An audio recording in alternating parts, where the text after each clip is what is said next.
সম্মানিত দর্শক, আসসালামু আলাইকুম রহমতুল্লাহি বারাকাতুহু। আমি আমার বক্তব্য শুরুতেই আমি যে কথাগুলো বলবো তার শুরুতেই একটি ভিডিও দেখাতে চাই, তারপর আমি আমার বক্তব্য শুরু করবো ইনশাআল্লাহ। আপনি চিন্তা করতে পারেন, আঞ্জুমানে রহমানিয়া আহমদিয়া সুন্নিয়া মাদ্রাসায় পুরা সেনাবাহিনী প্রত্যেকটা রুমে রুমে তল্লাশি করেছে। আপনারা বোধহয় খবর পান নাই, অনেক অস্ত্র পাওয়া গিয়েছে জামিয়া মাদ্রাসাতে। এই মাদ্রাসার আমি কি রুনিবাইশটা আমার লাভ হয়েছে, ওই অস্ত্রগুলা সব হলো ছাত্রলীগের অস্ত্র, এই অস্ত্রগুলা হলো সব আওয়ামী লীগের অস্ত্র। এগুলো সব সেখানে লুকিয়ে রাখা হয়েছিল, এত উদ্ধার করা সম্ভব হয় নাই।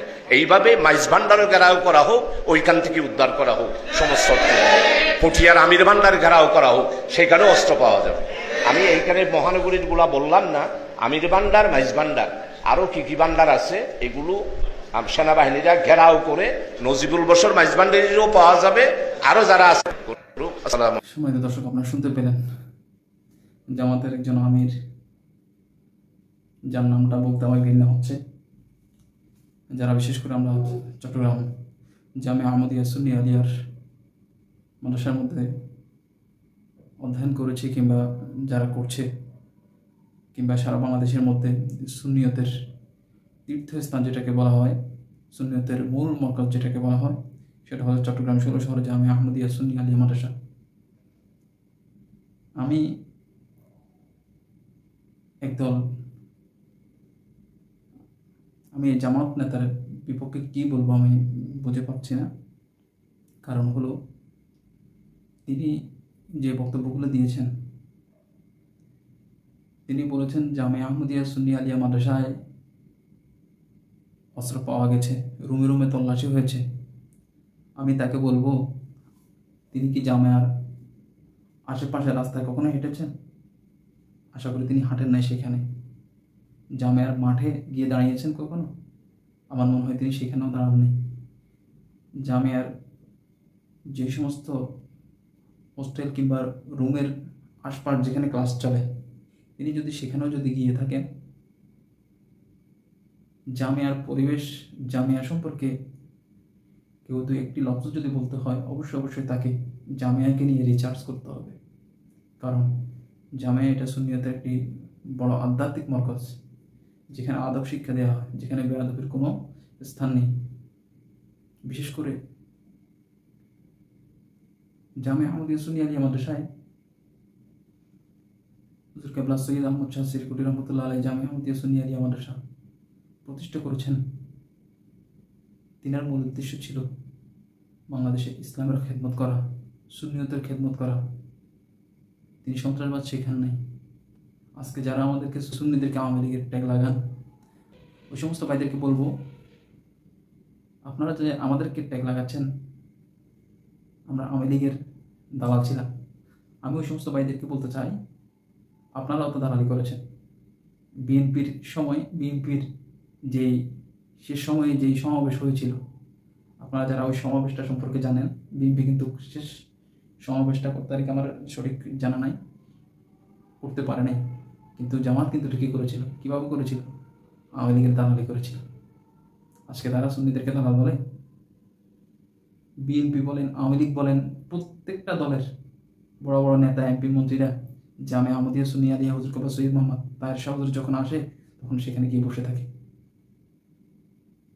তিনাদের একটু শপথ নেওয়ার জন্য, তিনাদের সান্নিধ্যে একটু যাওয়ার জন্য। অনেকে সুযোগ পায়, অনেকে সুযোগ পায় না। তাই আমি আমার ভাইদেরকে বলবো, যারা এই সমস্ত কথা রটাচ্ছেন, আমাদেরকে আওয়ামী লীগের ট্যাগ লাগাচ্ছেন, এটা আসলে ঠিক না। আমাদেরকে আওয়ামী লীগের ট্যাগ লাগানোর আগে আইনে নিজেদের চেহারাটা একটু দেখবেন, না হয় একসময় দেখবেন আপনাদের অস্তিত্ব বিলীন হয়ে যাবে। আমরা সুন্নিরা হকের পথে চলি, মারামারি, লুপ্তরাজ, মানুষকে কষ্ট দেওয়া, মানুষের সাথে বেয়াদবি করা, এসব থেকে আমরা দূরে থাকি। আমরা রাজনীতি মুক্ত। যারা সুন্নিদেরকে আওয়ামী লীগ বলেন, হ্যাঁ, আমাদের দলের মধ্যে আওয়ামী লীগ আছে। আওয়ামী লীগ কীরকম আছে? আমাদের সুন্নিদের 2-3টা দলে বিভক্ত। আমাদের একটা সময় বিভিন্ন কারণে ফাটল হয়েছিল, তার ভিতরে একটা দল আওয়ামী লীগের সাথে নির্বাচন করেছে, তার জন্য তারা দুঃখ প্রকাশ করেছে। কিন্তু সুন্নিয়তের বিশাল বাংলাদেশে আপনি যদি খুঁজে দেখেন, আপনার জামাতের চাইতে সুন্নিয়তের, আহলে সুন্নাত ওয়াল জামাতের পক্ষেও মানুষ বেশি হবে। সুন্নিদের দল অনেক বড়। আপনি এক জামিয়াতে জশ্নে জুলুসে যদি যান, গেলে দেখবেন সেখানে 70-80 লাখ মানুষ হচ্ছে। এরকম করে শুধু জামিয়ার জশ্ন জুলুস নয়, জামিয়ার যে সমস্ত সালাদ জলসাগুলো হয় সেগুলোতে লাখের উপরে মানুষ হয়। মাঝবান্ডার দরবার শরীফে গিয়ে দেখেন লক্ষ লক্ষ মানুষ, এভাবে করে আটশিতে গিয়ে দেখেন লক্ষ লক্ষ মানুষ। এরকম যতগুলো দরবার আছে সুন্নিয়তের, প্রত্যেকটা দরবারের মধ্যে যে পরিমাণ মানুষ আছে বাংলাদেশের, যদি আপনি যদি হিসাব করেন, আউলিয়া কেরাম প্রেমিক মানুষের সংখ্যা অনেক বেশি। এদেশে ইসলাম এসেছে আউলিয়া কেরামের মাধ্যমে, এদেশে ইসলামের ঝান্ডা উড়িয়েছে আউলিয়া কেরাম। সেই আউলিয়া কেরামের নেতৃত্ব দেয় সুন্নিয়ত। ইমাম আহলে সুন্নাত ইমাম গাজী শের বাংলা রহমতুল্লাহ তাআলা আলাইহি এই বাতিলের বিরুদ্ধে যুদ্ধ করেছিলেন শুধু এই একটা কারণেই, সুন্নিয়তকে রক্ষার জন্য। কারণ এটা 1400 বছর আগের দল।